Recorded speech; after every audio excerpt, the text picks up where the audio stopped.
বন্ধুরা, রোশনাই ধারাবাহিকের আজকের এপিসোডে দেখানো হয়েছে মাধবীলতা আরণ্যকের পরিবারকে বলে, আচ্ছা তোমরা কি ভেনু নামের কাউকে চেনো? লোকটা মোটা সোটা, তার আবার 6-7টা বাচ্চাও আছে, আর এই বাড়ির বাজারও করে দেয়। মাধবীর কথা শুনে বাড়ির সবাই অবাক। তবে হ্যাঁ, মাধবীর কথায় সবার একটু একটু খটকাও লাগে বটে। জাহ্নবী তখন তার ফোনে ছোটর ছবি দেখায়, আর মাধবীলতা বুঝতে পারে তার মানে ভেনু আর কেউ নয়, ভেনু এই বাড়ির ছোট ছেলে ছোটু। মাধবীলতা মিটমিট করে হাসতে থাকে। আর এদিকে রান্নাঘরে একা মন খারাপ করে দাঁড়িয়ে আছে রোশনাই। রোশনাই মনে মনে ভাবতে থাকে, প্রথমবার স্যারজি আমার কাছে কিছু খেতে চেয়েছেন, আর আমি তাকে সেই খাবারটুকুও খাওয়াতে পারলাম না। আসলে আমারই মন্দ কপাল। তখনই সেখানে বড় মা আসেন। বড় মা এসে বলেন, রোশনাই তুমি তো সারাদিন কিচ্ছু খাওনি, তুমি খেয়ে নাও। রোশনাই বলে, বড় মা আমার খিদে পায়নি। বড় মা বলেন, কি বলছো রোশনাই, তোমার খিদে পায়নি তাই বলে তুমি সারাদিন রাত না খেয়ে থাকবে? আমার কথা শোনো মা, খেয়ে নাও। এরপরে বড় মা রোশনাইকে বলেন, রোশনাই একটা কথা বলবো, আমার কথাটা রাখবে? রোশনাই বলে, বড় মা তুমি একবার শুধু বলে দেখো, আমি তোমার যে কোনো কথা রাখতে রাজি আছি। বড় মা বলেন, রোশনাই তুমি তো তোমার শহরে ফিরে যাচ্ছ, ওখানে যদি তোমার কোনো বিপদ হয়, কোনো সমস্যায় পড়ো, হয়তো বাদশাকে তুমি জানাতে চাও না, কিন্তু আমাদেরকে জানাবে তো মা। আমরা আমাদের জায়গা থেকে যতটুকু পারি চেষ্টা করব তোমার জন্য কিছু করতে। কি জানাবে তো? রোশনাই বলে, ঠিক আছে বড় মা, জানাবো। বড় মা বলেন, আমি চাই তুমি যাও, ওখানেই ফিরে যাও, ওখানে যাও, নিজে মাথা উঁচু করে বাঁচো, প্রতিষ্ঠিত হও, আর একদিন এই সব অপমানের জবাব দাও।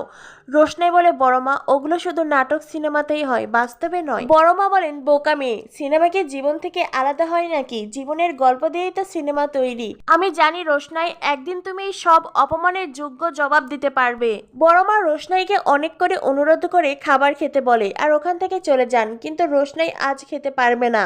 স্যারজির জন্য সে রান্না করেছিল, অথচ আজ তাকে এতটা অপমান সহ্য করতে হয়েছে। স্যারজিকে খাবারও খাওয়াতে পারিনি, তাই রোশনাইয়ের গলা দিয়েও খাবার নামবে না। রোশনাই নিজের ঘরে বসে ব্যাগপত্র গুছিয়ে নিচ্ছে, তখনই সেখানে আসে আরণ্যক। আরণ্যক এসে রোশনাইকে বলে, রোশনাই আমার ঘরে একটু এসো তো। রোশনাই বলে, স্যারজি আপনার ঘরে? আরণ্যক রোশনাইকে জানাই, রোশনাই তুমি তো কাল চলে যাচ্ছ, তাই আমি তোমার সুরক্ষার জন্য পুলিশের বড় অফিসারের সাথে কথা বলেছি, আর ওনারা তোমার সাথেও কথা বলতে চাইছেন, তাই আমার ঘরে এসো, সেই সব নিয়ে কথা বলতে হবে। রোশনাই বলে, স্যারজি এত কিছুর কিন্তু সত্যি কোনো প্রয়োজন ছিল না। আরণ্যক বলে, রোশনাই আমি তোমার ব্যাপারে কোনো রিস্ক নিতে চাই না, আর তাছাড়া রাজেশ যে কতটা ভয়ঙ্কর সেটা আমি খুব ভালো করেই জানি। নিজের কথা শেষ করে আরণ্যক ওখান থেকে যেতে চাই। রোশনাই পিছন থেকে বলে, স্যারজি আপনার জন্মদিনের তো সব আয়োজন শেষ, কিন্তু আর কোনো প্ল্যানিং নেই? আরণ্যক বলে, আর আর কি প্ল্যান? ও হ্যাঁ, সন্ধ্যাবেলা একটা প্ল্যান ছিল, কিন্তু আমি ক্যান্সেল করে দিয়েছি। রোশনাই বলে, কেন স্যারজি? আরণ্যক বলে, রোশনাই কারণটা কি তুমি সত্যিই জানো না? আমি তোমার কাছে আচারি মাটন খেতে চেয়েছিলাম, তাই তুমি রান্না করেছিলে, অথচ দেখো আমার জন্য তোমাকে কতটা অপমান সহ্য করতে হলো। রোশনাই আমি সে সময় কোনো প্রতিবাদ করতে পারিনি। আমি যদি তোমার পক্ষে কোনো কথা বলতাম, ওরা তোমাকে আরো বেশি অপমান করতো, তোমাকে আরো বেশি হিউমিলেট করা হতো। রোশনাই আমি তোমাকে এই বাড়ির অতিথি করে নিয়ে এসেছিলাম, কাল তুমি চলে যাবে, তাই আমি চাইনি যাওয়ার আগে তোমাকে আর কোনো অপমান সহ্য করতে হোক। রোশনাই এবার আমার ঘরে এসো, আর হ্যাঁ, আমার জন্য কি আচারি মাটন রেখেছো? রোশনাই তখন মাথা নাড়িয়ে বলে, হুম। আরণ্যক বলে, ঠিক আছে, তবে দুজনের মতন খাবার নিয়ে এসো। রোশনাই বলে, স্যারজি দুজনের খাবার? আরণ্যক বলে, হুম, কারণ আমি জানি তুমি খাওনি। রোশনাই বলে, না না আমি খেয়েছি। আরণ্যক বলে, রোশনাই আমার চোখকে ফাঁকি দেওয়া এতটা সহজ নয়।